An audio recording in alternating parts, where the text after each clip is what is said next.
Welcome back to Health and Wellness on K24 this morning. My name is Shiko Kaitani. Today we are learning a lot about Alzheimer's. September being obviously the month that brings attention to this particular disease. We are understanding how to create awareness obviously about this, talk a little bit more about what senior citizens in this country and across the world definitely do go through, and most importantly talk about the stigma. How do we go about handling, by the way, our loved ones who are going through this particular experience? You know, we've got firsthand, by the way, information coming from Karimi Njagi, who's here with us. She has her personal story to share as well. DR.Muthoni Gichu is right here with us, you know, answering some of the questions that you may have around this particular disease. It's worth listening to, especially if you care about your mom and your dad. It's important to know a little bit more about this. Earlier on, we did talk about the brain changes that can occur in Alzheimer's disease, which can affect moods and behaviors. So, Karimi, let me start off with you on that and just explain a little bit more about how these moods can be so erratic. You know, with this, yes, there's the forgetting, but let's talk a little bit about someone's moods. And at some point, have you ever believed that your father was a danger to himself? When do you think it could actually become a very dangerous situation? Okay, first about being a danger to himself. It was very hard for him to give up driving. Yeah. Yeah. He's lost so much independence that I think for him the last thing was driving. Yeah. Where he'd insist on driving. And there'd be a bit of aggression if you tried to stop him from driving. Yeah. And there's a time he had disappeared, so to speak, and he was driving. So you don't know, he could get lost. Yeah. Somewhere where he does not know anyone, and he could cause an accident. Right. Yeah. Or even something like if they're alone, and maybe it's someone, the person living with Alzheimer's or dementia, is someone who was so used to cooking for themselves.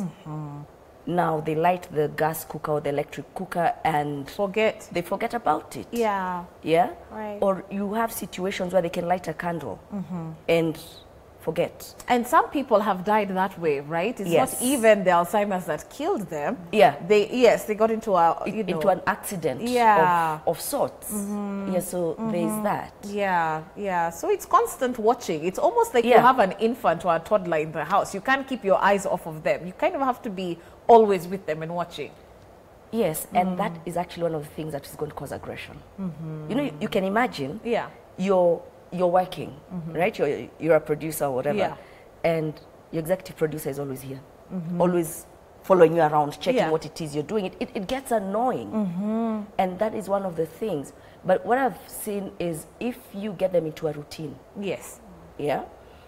like you have breakfast at a particular time, there's some activity like a walk or whatever. Like Dad really likes shopping. Yes.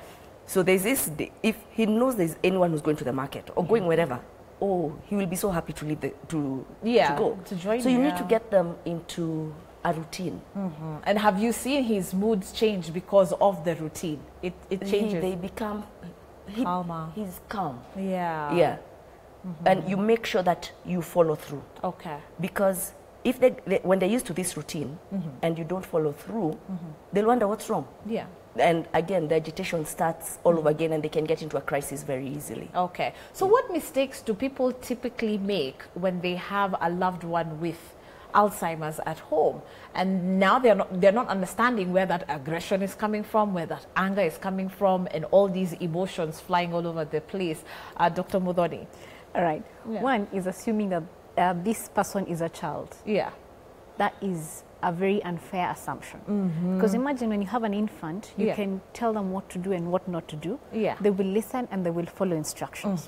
This is somebody who has experience, a whole many years of experience, and is just having to deal with a condition that has put him there. Yeah. So we need to have a look at this from a condition perspective, because again, a lot of personality changes happen, right? So in that process, we want to think this person is being unreasonable, this person is being unfair, this person is mad at this moment, the next minute they're laughing. So it becomes quite tough. Yeah, yeah. Again, these people are likely to be neglected. How? We keep having a conversation and they seem not to follow up with the conversation. I am tired. Yeah. And people do just walk away. Again, if this is somebody who is living by themselves for whatever reason, they're likely not even to be able to have a proper diet. They're not able to put anything into a routine. Yeah. This is the same person who, it gets to a point where they cannot really take care of themselves. And we think they're mad. Yeah. And it is fine because they're older. Again, we assume it is part of normal aging. Right. In fact, one person I was actually reading up on talked about how his grandmother had dementia and described it as being a second childhood. Like them getting into their second childhood. But what you're saying is that we need to change our perspective and our mindset into the way, first of all, we refer to them. Yes. Yeah, that's got to change. Because this is a mature person with a condition. Right. Right. Yeah, I can see you wanted to add on to that. Yeah, it's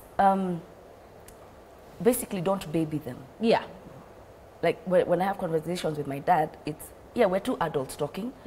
It actually, the conversation may not even make sense to me because he's now talking about people he went to primary school with. Wow. I do not know who they are, but I'm like, oh yeah, yes, yeah, okay, right, yeah. Oh, there's something I've forgotten. Yeah, and other things that he would. And you see, the other thing is, you don't ask them questions. Ah, yes. Is that it? Yes. Why? Because it triggers something. Instead of asking, okay, for example, I'll come and I will ask, do you know me? Instead of saying, do you know me? I will just say, I am so and so. Okay. Yeah, because the moment you ask them questions, you throw them completely off. So there's even a way you have to be able to address them. So you've got to learn that. You've got to learn communication with them. Okay, we had a very interesting debate here before we went on a break, which was about home care versus professional care. And when we talk about professional care, it literally means you actually taking them to a home. Now, like you said, we are African. We value our parents. We want to care for them. It's in our DNA, so to speak. But here comes the situation whereby I may not have that patience that Karimi has. You're telling me there's a specific ways I have to address the individual. Are you for you know, the idea of at least seeking professional help? Think about it. Yeah. 10 to 15 years from now, we're the same people who are having 1 or 2 babies, right? Yeah. So do we want this child of ours to leave their work to come take care of me? Why can I not invest into an institution that will professionally take care of me at that time? However, this transition from home to the institution care needs to be handled very carefully. Why? Because these people are familiar with their home environment and they like places where they're familiar with. And that's why you will hear them say, we want to get back home. You will find that a good majority of the people who have dementia, if they're taken from home to hospital, they get very irritable, very aggressive. So how we take them from home that they're used to an institution is very important. But we need to reconsider and we need to think about it. How do I want to be taken care of when I cannot make decisions? Right. So whether I'm on first floor, 10 to 20, second floor, third floor, fourth floor, those are decisions that we need to think about. Wow. And probably make them early. There's something we call an advanced planning. What would I like to be done to me, health-wise, when I cannot make decisions? Okay. You know, as Africans, we don't like talking about wills, right? No, we don't. But when it comes to advanced care planning, it is important. I like that, advanced care planning. It is important. Let's even ask our audience, by the way, how they feel about elderly care in this country. Are you confident enough that should you take mom, dad, shosho, or wuka to that home, that they will be well cared or provided for? Karimi, did you have this debate in your home? Some say, why don't we just take dad? Others say, no. I mean, you can share or not, by the way. We've not really had this conversation. But personally, I'd say no. You would say no. Is it that you have no confidence as well, first of all, in elderly care? No, it's not that. Why would I let strangers take care of my father? Okay, let me tell you, I'm a daddy's girl. Yeah. So why are people taking care of my father? No. Yeah. We should find a way of doing this. Yeah. But I like what Dr. Muthoni has said, and I've actually just thought about it, because I'd like to be tested. Yeah. And it's a very scary thought about getting tested, like if I have it. Yeah. So, because there's a genetic link, right? If I'm predisposed, well, like I consider all things considered, I guess I am. Yeah. Then what? Would I want to go into home care? Right. Personally, no. So you're actually planning this, like this is a tough decision you have to make for yourself. Yes, I actually want to get tested. And then what? As you've said, advanced planning. Yeah. But do I want my son to take me to home care? No. Can now, if then you can start putting a nest egg away for your care later. It's true. Because it's normally a financial thing. It is, that people are thinking about. Yeah. Yeah. Or why are you getting so stressed, and there are nurses who can do this for you per hour? Yes. Yeah. It costs an arm and a leg. Yes. Yeah. So put something aside. Right. For the eventuality that, but well, I pray and I know. Yeah. But it's true. I mean, how many of us are really thinking about planning for ourselves in our old age, you know? And this is where this kind of conversations come in. Let's take a look at WhatsApp, even as we continue to engage the two ladies on the same. Someone says, hello, Shiko, it's Janet from Lamu, and my show, she's behaving exactly how Karimi is explaining it. But the funny thing is that she's running away, saying some people are following her and that they want to kill her. She is talking to herself too much. Sure, dead sign that that's dementia. Actually, what she's saying about hearing voices, it is hallucination, which is actually another sign of that. Wow. Okay, Janet, you have your answer there. Tim from Mombasa, good morning, says my dad is 82 years young, like that, but seems to have Alzheimer's because he forgets a lot but has not been to hospital. He can repeat the same thing several times. It can be quite frustrating trying to handle him, but with time we have known how to handle him. Thank you so much, Tim, and bless you for taking care of your dad. Hi, I'm currently taking care of my mom who was diagnosed with brain shrinkage. Is that a terminology? But anyway, currently she can't feel herself or control bowel movements. Could she be suffering from the disease? All right, I hope you put a pin on some of these and then we can talk more. I'm Fondo, watching this show from Mariakani. When someone forgets his or her own people, is that a sign of Alzheimer's? Thank you so much. I think we're seeing the dead giveaways here in a lot of these text messages. And Karimi, feel free to actually jump in as well. Yes, and the truth is, it is important that we all have a cognitive screening. Right. Because we cannot say that just by pointing to one symptom or one thing that somebody has said about somebody, we cannot say this is it. Right? Okay. But we need to have the diagnosis done. And then the moment we're able to dissociate this from it is normal part of aging, then, and secondly, we create awareness about it, then we are able to actually have people present themselves. This way we're able to reduce stigma, and stigma is such a huge thing. Yeah. Because interestingly, this has happened to a majority of people. Right. So you have many friends. The moment your loved one gets diagnosed with dementia, they start falling off. And you actually at some point are left alone. Oh, that is so sad. So you have a lot of older people who have been abandoned. Older people and also families, because they have to deal with taking care of the older people. So for example now in case of Karimi, assuming Karimi has been my friend for many years. Yeah. So when she's taking care of her dad, it means that it reduces the time we interact. Right. I could decide to go see her when she's seeing her dad, or decide, she's too busy, she has too much work. Yeah. And off I'm gone. Yeah. So you lose friends? Yes, you do. Yeah. Because it also gets to that point where you can't really commit to something fully. Yeah. Maybe you've made plans. Yeah. You're meant to do a lunch or a dinner plan. Then at the last minute, you realize you actually can't make it. Yeah. And you're so overwhelmed that you don't even make that phone call. Yeah. Yeah, so people now start thinking, this person is also being funny.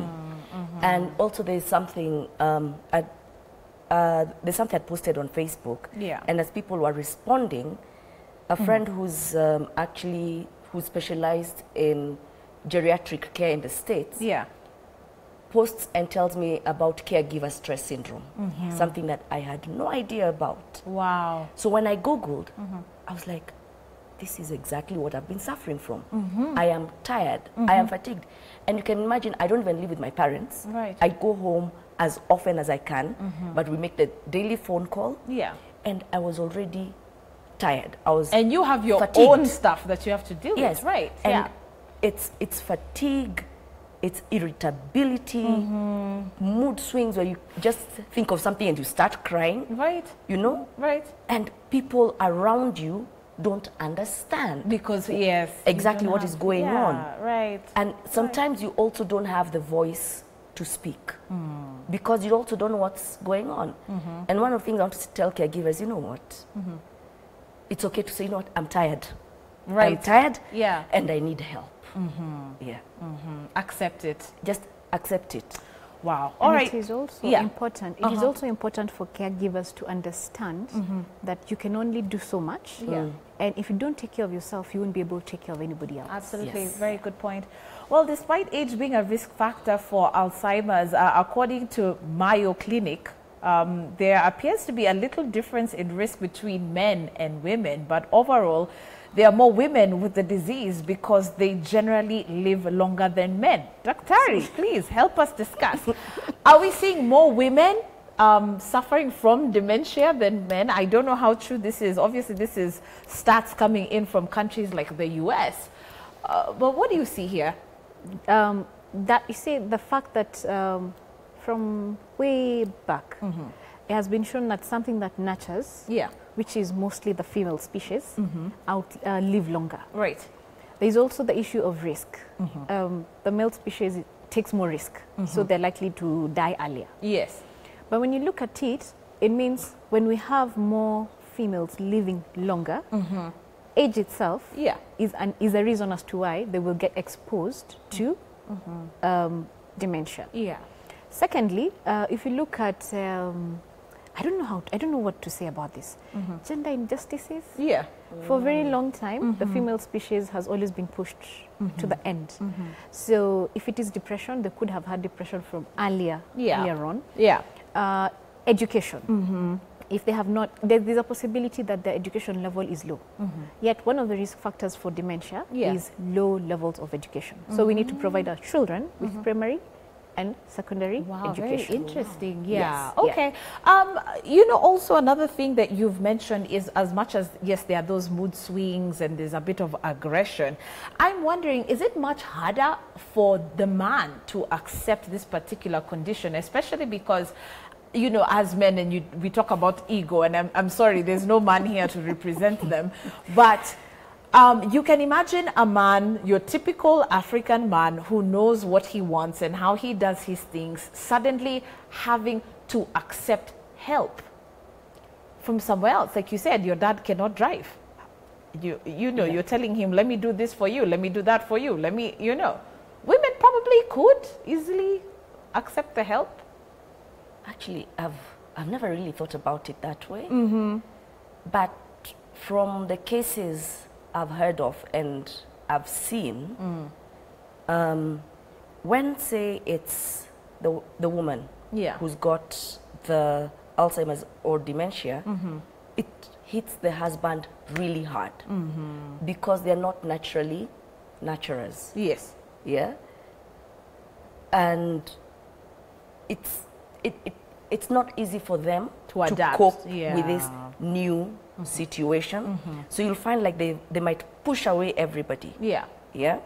And also now in the case of men, like for dad, it's very hard for him to accept the help it was. Yeah. Because, and I guess it still is, because it's still that part of his personality. And also being a man who's done everything for himself for years on end. Absolutely. He's supported so many other people. Yeah. And now he's the one who has to take it, who has to get the help. Right. Okay. Dr. You've just said that there's no cure for Alzheimer's. It progresses. Back again to the science. How far has science actually brought us towards a cure for Alzheimer's, so to speak? Because now we understand that there's also medication that patients are given. What are even these medications? More often than not, the medication given is just to slow the process. Okay. But you see, again, different medication work differently in different people. Oh, okay. Yes. Okay. So there is a bit, there is also the bit to manage the mood and all sorts of things, maybe behavior, symptoms or behavior issues that come, and sometimes even personality. However, when you think about it, we are saying today or currently there is no treatment or there's no cure. We don't know about tomorrow. Yeah. The miracles, there's fate. We don't know about science, right? That's true. That's so true. We don't know about now. But what we know is that currently we can afford to, we can have either medical, as in where we use drugs, or therapeutic, like something that we call cognitive stimulation therapy. So it just helps delay the process, and then again, it allows these people some level of dignity. Right. Because they're able to do things that they can do in a group and probably with other people who are dealing with the same issues. Okay. She talked earlier on, Karim, about developing a healthy lifestyle, active lifestyle, I guess even in terms of improving your brain health. And even just looking at a study that I came across, they have found an association between lifelong involvement in mentally and socially stimulating activities to reduce the risk of Alzheimer's disease. And it's what you said, the importance of social engagement. And I want to focus on this because what happens when you get older, you tend to do things alone, you don't want to mingle, you don't go out, you stopped going on trips. Let's talk a little bit about how that has helped even improve Dad's life. What activities are you doing? How are you getting him more out there as opposed to him, you know, having to deal with all of this at home alone? I'll have to say that family. Yeah. I've got some aunties and uncles who've, you know, really been strong with him. Yeah. Who visit every so often, and some family friends who visit regularly. Yeah. And he actually looks forward to these visits. He enjoys having people around him. Right. Yeah. So, and also, as I told you, when you make something regular, like that shopping trip. Yes. What will happen, like, we may be actually going to the bank. And because he's known in this particular branch, he'll greet everybody. He wants to socialize and mingle with people. Right. Same thing when we go to the supermarket. Yeah. He wants to say hello to everybody. Right. Yeah. Some people may find that irritating, but I say, you know what, let him do it. Yeah. Because it's his comfort and his happiness that is paramount. Right. If he wants to take a walk, walk with him. Right. Go with him. Don't know, some people will be like, ah, this person is irritating me. No. Yes. We've seen it. We've seen it. Yeah. We see people who are like, hey, this person is just being a bit too much. That's true. But you know, even Dr. Muthoni, for someone who's watching, how would you encourage them to start up those brain stimulating activities or cognitive stimulating activities at home? Sorry, before. See, like Dad was a Sudoku person. Sudoku. Yeah. Now he can't really do it, but if he gets a newspaper, he will look at that box. Right. Yeah. So let them continue with that. Right. Another thing is music. For some reason or the other, that part of the brain does not die, the musical part of the brain. Right. So you just keep playing music. Right. And Dad loves classical music. So if you keep playing the music for him, then you realize he's relaxed, he's calm, and he actually pays attention. So there's some things you also need to realize, like what is going to agitate the patient. For Dad, it's TV. Right. If he's watching TV, he now gets into paranoia. He thinks, these people want to attack me. Why are they talking to me? Yeah, and TV can be very stimulating. The lights, the music, the everything. Yes. Right, yeah. So, but when you play music, then it becomes soothing. Yes. Okay. So we've only got about 4 minutes to go. So very quickly, as we start to wind up, I want to ask, what do the advanced stages of Alzheimer's look like, Daktari? And I don't know, even for you, Karimi, please be honest with us. When Dad was diagnosed, did they give you news that you really did not want to hear? And do nurses, doctors actually tell people such things like, we need your family to prepare? I don't want to say it, but is that what happens? First, diagnosing dementia and Alzheimer's takes a long time. Yeah. Because our healthcare system is just getting acquitted to that. Yeah. Secondly, sometimes you need to have very long conversations, right? Which is necessary. Yeah. And you need to have the family there. Because again, sometimes giving a diagnosis, and it's a journey. Yeah. It never ends. It's a journey, it never ends. Yeah. So we need to keep having the journey over and over again. Right. Because again, even for the family, the caregiver, getting to understand what we're saying or what we're thinking about, yeah, it can be quite taxing. Caregivers will get caregiver burnout. Families will get, they will have fights at some point. But one thing I would like is that as a nation, we need to foster environments that are friendly to people living with dementia. Yeah. Like she said, when her dad wants to go to the supermarket and say hi to everybody, if we create awareness to the people in the supermarket, they will know how to receive them. Right. You get?